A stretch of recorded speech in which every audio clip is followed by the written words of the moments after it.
I do not believe that any of us have dreams that were not given to us for the purpose of accomplishing those particular dreams. Real, man. Manifesting is real.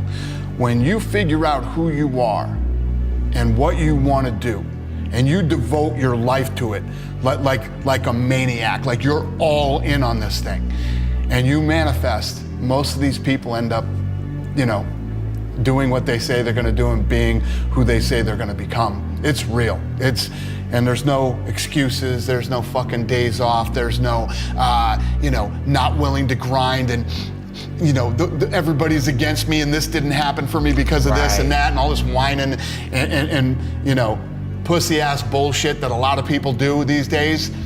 There's these people who dive in and they're hardcore and they're focused and they know what they want. They know who they are, and they lay out these short-term goals and this roadmap on how to get there. He told me if I didn't like the results I was getting in my life, that I was going to have to change me because they were my results. And he said, if you're going to change you, you're going to have to find out something about yourself.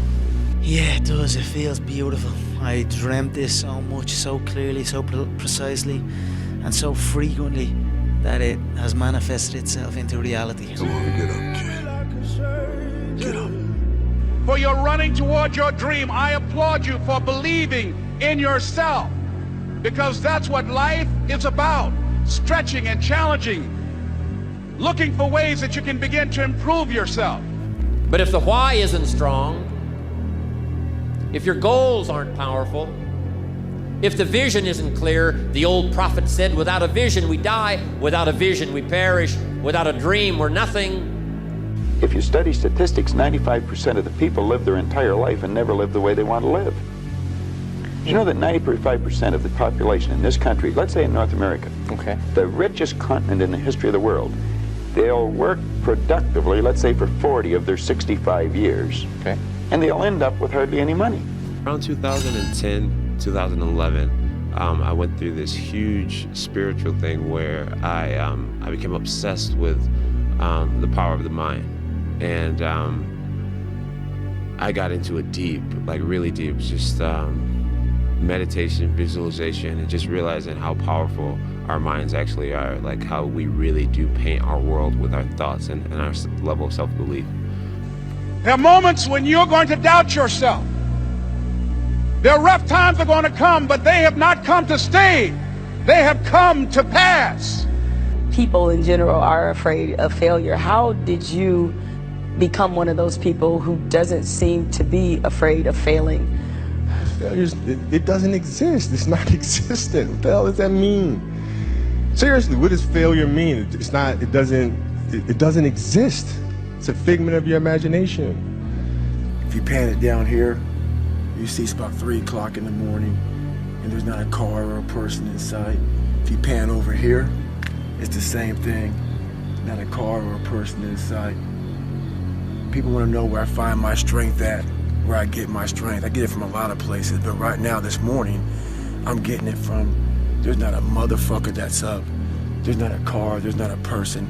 Everybody's in their bed, sleep, dreading that it's a Monday, hate it's a Monday, and I'm loving it. I'm loving that. Where everybody's getting weaker, I'm getting stronger. It's not about the running, the swimming, the push-ups, the sit-ups. It's about what those things do for your mentality. You don't get better on the daggone couch. You get better by coming out here and getting the fuck after it every daggone day. Stay hard. There's going to be things in your life that you don't have control over. There's things that you can control. There's things you can't control. Now, I will tell you that human beings can control a lot more than they think they can. When you put these restrictions up, and that's what my first question is, how bad do you want this? If it's as bad as you want to live or breathe or sleep, whatever the hell it may be, I can work with you. But a lot of people, most people don't want it that badly, which is why they always ask the question, man, how did you get to where you are? You know how to do it. You know exactly how to be you or how to be me. You don't want to do it. So I can't make you do it, and nor do I have the time or energy to force you into that place that I know you have to be to do it. There's no luck in this game, man. There may be a little bit of luck, but the luck happens after you bust your ass and you put yourself in that lucky situation. luck doesn't happen. You put yourself in that situation where luck might happen. And that's what people don't know.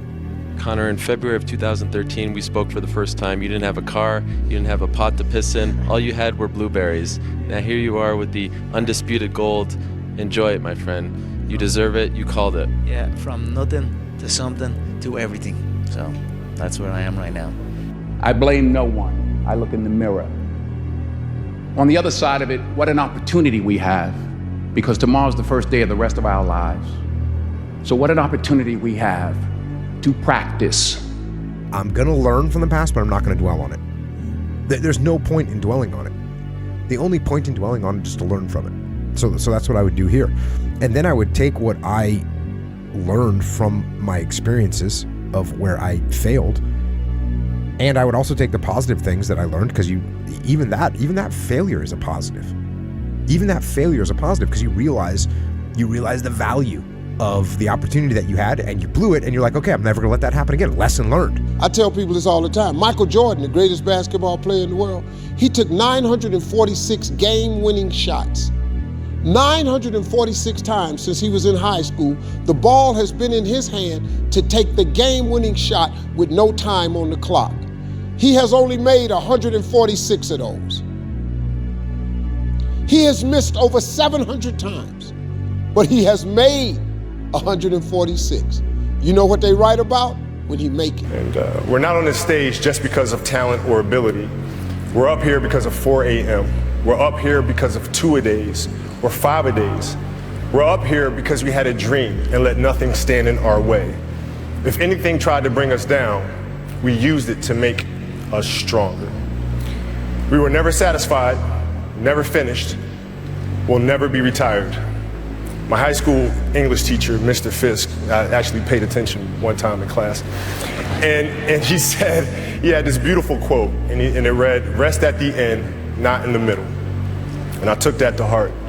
I believe there's time for resting at the end, but for me, that time is not now. You will never succeed more than you fail. That's not how it works. You know why? Because failure is a wonderful teacher.